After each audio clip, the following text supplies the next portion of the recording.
બિલકુલ સમગ્ર ઘટના છે તે બની છે અને આપણા રાજ્યના મુદ્દુ અને મક્કમ મુખ્યમંત્રી ભૂપેન્દ્ર પટેલે ટ્વીટ કર્યું છે. વાંચી શકાય છે કે વડોદરાના હરણી તળાવમાં બોટ પલટી જતા બાળકોના ડૂબવાની ઘટના અત્યંત હૃદયદ્વારક છે. જાન ગુમાવનાર નિર્દોષ બાળકોને આત્માની શાંતિ મળે તે માટે પ્રાર્થના કરું છું. દુઃખની ઘડીમાં તેમના પરિવારજનો પ્રત્યે આત્મીય સંવેદના છે તે વ્યક્ત કરું છું. પરમ કૃપાળુ પરમાત્મા તેમના દુઃખ સહન કરવાની શક્તિ આપે તેની પણ પ્રાર્થના કરું છું. પરંતુ સાહેબ, તમે મૃદુ મુખ્યમંત્રી છો, સાથે મક્કમ પણ છો, પરંતુ આ વખતે અમે કહીએ છીએ કે સાહેબ પ્લીઝ આ વખતે લોકો ઉપર કાર્યવાહી કરજો. એવી કાર્યવાહી કરજો કે આપણા ગુજરાતનો એક પણ બાળક તો શું, કોઈ પણ નાના જીવજંતુ પણ આ સરકારી જે દોષ છે તેના કારણે મોત ન થાય. કારણ કે સાહેબ આજે ટ્વીટ કરી દીધું, સંવેદના કરી દીધી, ખૂબ સારી વાત છે. પરંતુ સાહેબ અત્યારે ટ્વીટ કરી દીધું, પરંતુ હવે અમે જે અપેક્ષા રાખીએ છીએ, હવે એક ગુજરાતના વિદ્યાર્થી, એક દીકરો એક અપેક્ષા રાખે છે કે સાહેબ આ વખતે હત્યાકાંડના આરોપીઓને છોડતા નહીં.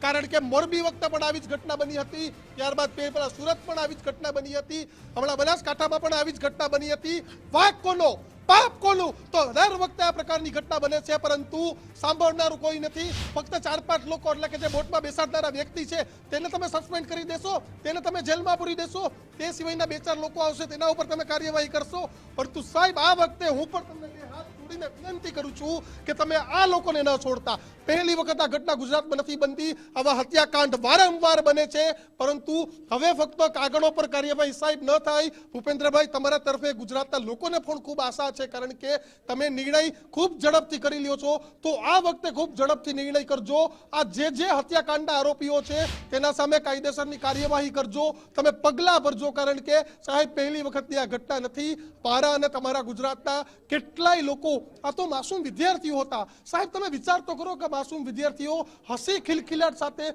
પ્રવાસ માણવા માટે ગયા હતા. ઉમંગ, આ ટ્વીટ આપણે બતાવવું છે, મુખ્યમંત્રીને પણ બતાવવું છે, જનતાને પણ બતાવવું છે. શું કહેશો મુખ્યમંત્રી પાસે આ વખતે અપેક્ષા કેવી? અપેક્ષા અત્યારે એવી છે કે હું તો એમ કહેવા માંગીશ કે મોરબી વખતે ઘટનાઓ બની હતી, જે મુખ્ય આરોપી હતો એ ભાગી ગયો હતો ને સંતાઈ ગયો હતો. સાહેબ અપેક્ષા એ છે કે અત્યારે જ નિર્ણય લઈ લો. આ કોન્ટ્રાક્ટર ફરાર થઈ જાય ને પહેલાં એને પકડી લો, આ ટિકિટવાળો ભાગી જાય ને એ પહેલાં એને પકડી લો. તમે દુઃખ વ્યક્ત કર્યું છે, તમે મૃદુ અને મક્કમ છો, તમે નિર્ણય લેવામાં એકદમ ત્વરિત છો, અને ત્વરિત પગલાંની સાથે જ અત્યારે જ હું તો એમ કહું છું કે રાજ્યના ગૃહમંત્રી હર્ષભાઈ સંઘવી છે તે પણ આદેશ આપી દે અને તરત પકડાઈ જાય. નહીં તો આ નરાધમ ભાગી ગયો ને દીક્ષિત, તો પછી હાથમાં આવું ખૂબ અઘરું છે. કેટલા દિવસ હાથમાં આવ્યો હતો? દિવસે, અને હજી પણ એ ધમ પછાડા કરી રહ્યો છે કે હું બહાર નીકળું. જયશુખની વગ પણ એટલી છે ને એના કારણે જે મહિનાઓ સુધી ભાગેલો રહ્યો હતો, કોણ જાણે કે જેને આ વડોદરા હરણી તળાવ છે ત્યાંનો કોન્ટ્રાક્ટર મળ્યો એની વગ કેટલી છે. એ ભાગી જશે તો પછી કેટલા સમય હાથમાં આવશે, એ ભાગી જશે તો પછી આ કેસનું શું થશે, એ ભાગી જશે તો જે આ દીકરાઓ ગુજરી ગયા છે, જે દીકરીઓ પિકનિક ઉપર ગઈ હતી એ ગુજરી ગઈ છે, તો એને ન્યાય ક્યારે મળશે, એ ભાગી જશે તો પછી આ કેસનું શું થશે. એટલે બહુ બધા પ્રશ્નાર્થ અહીંયા ઊભા થઈ રહ્યા છે. હવે ક્યાંક મહત્વની વાત છે કે મૃતદેહો પહેલા શોધે એ પહેલા પકડી લેવો જોઈએ અને એના ઉપર તરત જ કાર્યવાહી થાય, તો આમાં નક્કર પગલાં લેવા જોઈએ. અને તંત્ર, આ કોન્ટ્રાક્ટરો હજી પણ એ નથી સમજ્યા કે સરકારી ઓફિસમાં બેઠેલા બાબુઓ નથી સમજ્યા કે મોરબી જેવો દુર્ઘટના કાંડ છે, માનવ હત્યાકાંડ છે, જો રાજ્યની અંદર થયો હતો તો એ પછી તમે શીખ કેમ ન લીધી? કેમ તમે જે પણ જગ્યાએ આવી હોનારત થઈ શકે છે, ઓવરલોડિંગ જે જગ્યાએ ન કરવાનું હોય ત્યાં તમે કરી, અને જ્યાં લોકોના જીવ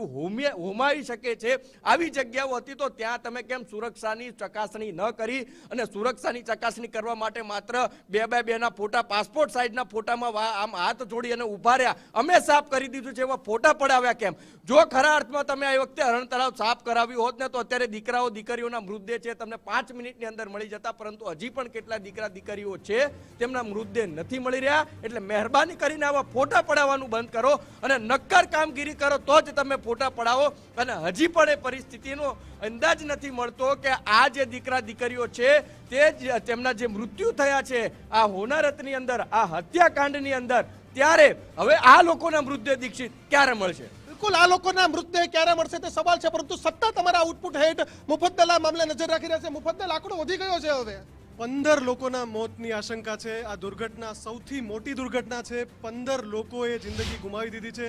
આંકડો કન્ફર્મ થવાનો હજુ બાકી છે, પણ આશંકા વ્યક્ત કરવામાં આવી રહી છે કે 15 જિંદગી હરણીના હત્યાકાંડમાં હણાઈ ગઈ છે અને એના જે જવાબદારો છે એ હજુ પણ બિંદાસ છે અને જેવી રીતે સંવાદદાતા ઉમંગ કરી રહ્યા હતા ફોટો પડાવવાની કામગીરીમાં વ્યસ્ત થઈ ગયા છે કેમ કે જવાબદારીથી છૂટવા માટે આ હત્યાકાંડનું પાપ પોતાના શિરે ન આવી જાય એનાથી બચવા માટે કેવા હવાતિયા મારવા એની તૈયારીઓમાં લાગી ગયા છે આ તમામ અને જેમ હમણાં કહ્યું કે મુખ્યમંત્રી સાહેબે સંવેદના વ્યક્ત કરી છે સાહેબ આ વખતે આ જવાબદારોને એવો સબક શીખવાડજો કે એ લોકો આજ પછી આ પ્રકારનું સ્વપ્નમાં પણ ના વિચારે કે આવું પાપ અમે કરીશું 16 લોકોને બેસાડવાની ક્ષમતા હોય અને 30 લોકોને ભરી દો એવી જગ્યાએ કે જો ત્યાં દુર્ઘટના સર્જાય તો એની અંદર માણસ ખૂંપી જાય એને તરતા આવડતું હોય તો પણ બહાર ના આવી શકે અને સર્જાઈ જાય એક એવો હત્યાકાંડ જેમાં 15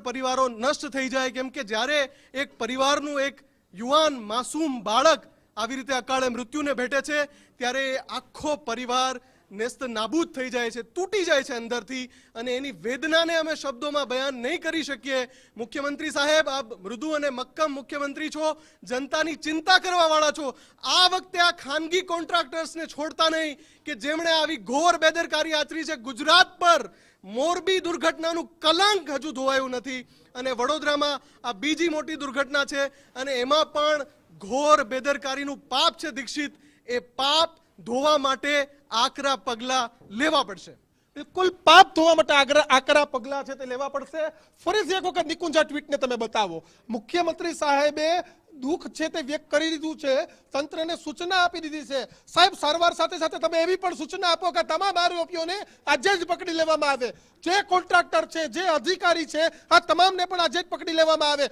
કારણ કે આ હત્યાકાંડ જ છે આ માનવ વધ જ છે કારણ કે પાપ છે તે અધિકારીઓનું છે પાપ આ કોન્ટ્રાક્ટરનું છે અને 30 લોકોને તમે ભરી દો છો કે જેમાં બોટમાં કેપેસિટી છે 16 લોકોની તો તમારે 14 ભરવા જોઈએ આ નાના માસૂમ વિદ્યાર્થીઓ હતા ફૂલ જેવા બાળકો હતા તમારે 2 લોકો તમારે વધુ જાવ તો તમારા સ્ટાફમાંથી એના બદલે તમે શું કરો છો તો તમે 30 વિદ્યાર્થીઓને ભરી દો છો 25 હજાર રૂપિયાની લાલચના કારણે આજે ગુજરાતનો એક વિદ્યાર્થી ગુજરાતની એક માતાનો દીકરો એક બાપનો દીકરો એક જેને રાખડી બાંધતી હતી બહેનનો ભાઈ આજે તમારા પાપે આ માનવ વધમાં મૃત્યુ પામ્યો છે આંકડો સતત વધી રહ્યો છે અમારી પાસે હવે બોલવા માટે સંવેદના વ્યક્ત કરવા માટે શબ્દો નથી પરંતુ ક્યાં સુધી આવા હત્યાકાંડો થશે તેની ખબર નથી પરંતુ સાહેબ હવે આ હત્યાકાંડ અટકાવજો કારણ કે દર વખતે આવા કલંક છે તે લાગે છે અને આ કલંકના કારણે કેટલાય એવા લોકો છે તે હોમાય છે ઉમંગ શબ્દો સંવેદના માટે હવે આપણી પાસે નથી કોન્ટ્રાક્ટર પ્રથા બંધ કરો તમે ભાઈ તમે છૂટી જાવ છો કે કોન્ટ્રાક્ટરે કર્યું ક્યાં સુધી છૂટશો કોન્ટ્રાક્ટર જવાબ આપશે કે અમને જે ટેન્ડર ભર્યું એમાં અમે આ જ કરી શકે ક્યાં સુધી કોન્ટ્રાક્ટર ઉપર ઠીકડું ફોડતા રહેશો ને કોન્ટ્રાક્ટર છે તંત્ર ઉપર ઠીકડું ફોડતું રહેશે આ ગુજરાત છે કે જે ગુજરાતમાં શાંતિ સલામતીની વાતો થાય છે આ ગુજરાત છે કે જ્યાં બહારથી આવીને વસતા લોકોને એમ થાય છે કે હા અહીંયા આપણે સલામત છીએ પણ આવા હત્યાકાંડથી ક્યાંક ગુજરાતનું જે નામ છે ડૂબી રહ્યું છે કે કલંક લાગી રહ્યા છે જે મુફદ્દલ કપાસીએ કીધું કે હજી તો મોરબીનો કલંક આપણામાંથી મટ્યો નથી અને બીજો હત્યાકાંડ થઈ જાય છે આ પાપીઓ નરાધમીઓ આ ભ્રષ્ટ અધિકારીઓ ક્યારે શીખશે સૌથી મોટો સવાલ છે કે તમારા ખિસ્સા ભરવા માટે કોકની મોત તો ના હોય ને તમારા ખિસ્સા ભરવા માટે આવા બાળકોના જીવ તો તમે જોખમમાં ન મૂકો ને તમારા ખિસ્સા ભરવા માટે તમે ઓવરલોડિંગ તો ના કરાવો તમને પૈસા મળશે આના કરતાં તમે ફી જે છે તમે હોડીમાં બેસાડો છો ને 50ની જગ્યાએ 100 કરી નાખો બાળકોને આમ પણ માતા પિતાએ ફરવા જ મોકલ્યા છે એ 50ની જગ્યાએ તમને 100 મોકલી આપશે નવી બોટ લાવી દો ને ક્યાં સુધી તમે આવા લાલિયાવાડી ચલાવશો ઓવરલોડિંગ કરશો જ્યાં તમારે 17 બેસાડવાના હતા ત્યાં તમે 30 બેસાડો છો અને 30 બેસાડવામાં તમે એમને લાઈફ જેકેટ નથી આપતા એ ત્યાં આગળ કાદવ કીચડ છે તમારો જે હોડીનો હંકારનાર હતો એને હોડી આવડતી હતી કે કેમ પછી કે હલેસું માલતા જેને આવડતો તું એની પરીક્ષામાં પાસ થયો તો કેમ તમે કોન્ટ્રાક્ટ પ્રથાથી આ આખી કેમ ચલાવવા માંગો છો એમ નથી સમજાતું ઠીકરું છેલ્લે આવશે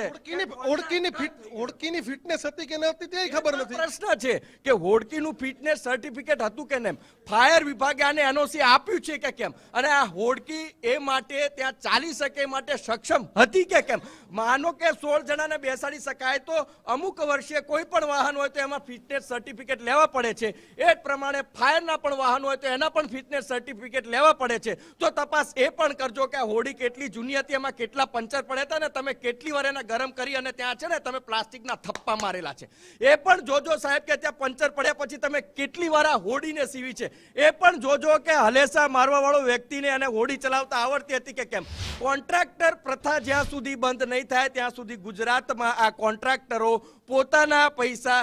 ગજવા છે ભરતા રહેશે, લોકોના પૈસા ખાતા રહેશે અને આવા હત્યાકાંડ થતા રહેશે જે ગુજરાતને કલંકિત કરતા રહેશે. દીક્ષિત, ઉમંગ, આજે હવે મિટિંગોનો દોર થશે, આજથી કાર્યવાહી થશે. અનેક જગ્યાએ દ્વારકા તો કે બોટ બંધ કરી દો, પોરબંદર તો કે બોટ બંધ કરી દો. 10 દિવસ પૂરતું, 15 દિવસ પૂરતું, અરે વધીને મહિનો પૂરતા. મોરબીની દુર્ઘટનાથી હું કે તમે વાકેફ છીએ, એ પછી થયેલી કાર્યવાહીથી તમે વાકેફ છીએ. સરકાર અને તંત્ર ભેગા થઈ એટલે કે અધિકારીઓ ભેગા થઈને એક લિસ્ટ બનાવે છે A4 સાઇઝમાં. આટલા મારા બ્રિજ છે એ જર્જરિત નથી, આટલા મારા બ્રિજ છે એ જર્જરિત છે, એના ઉપર અમે કામ કરીશું. આ વિશાલાવાળો બ્રિજ સાહેબ અમે થાકી ગયા, કઈ છાતી ઠોકીને કહેતા હતા કે આ બ્રિજ રિપેર નહીં કરો તો પડશે. હાટકેશ્વરના બ્રિજની વાત કરો ને. ભ્રષ્ટાચારનો ઉત્તમ નમૂનો હાટકેશ્વર બ્રિજ. ભ્રષ્ટાચારનો હજી તો ક્યારે તોડશે એ નવાઈની વાત છે. જ્યાં સેમ્પલો ફેલ થતા હોય ત્યારે વિરોધ પક્ષનો વાંક કાઢવામાં આવે કે તંત્ર ઉપર આ ઠીકરા પડી રહ્યા છે. સાહેબ, વિરોધ પક્ષ પણ કામ કરે છે ને અમે પણ કામ કરીએ છીએ, પણ તમારા તંત્રની અંદર બેઠેલા એસી ચેમ્બરમાં બેઠેલા અધિકારીઓને પેટનું પાણી જો જે તે વખતે હલતું હોત ને તો અત્યારે આવો અરણીનો હત્યાકાંડ ના થયો હોત,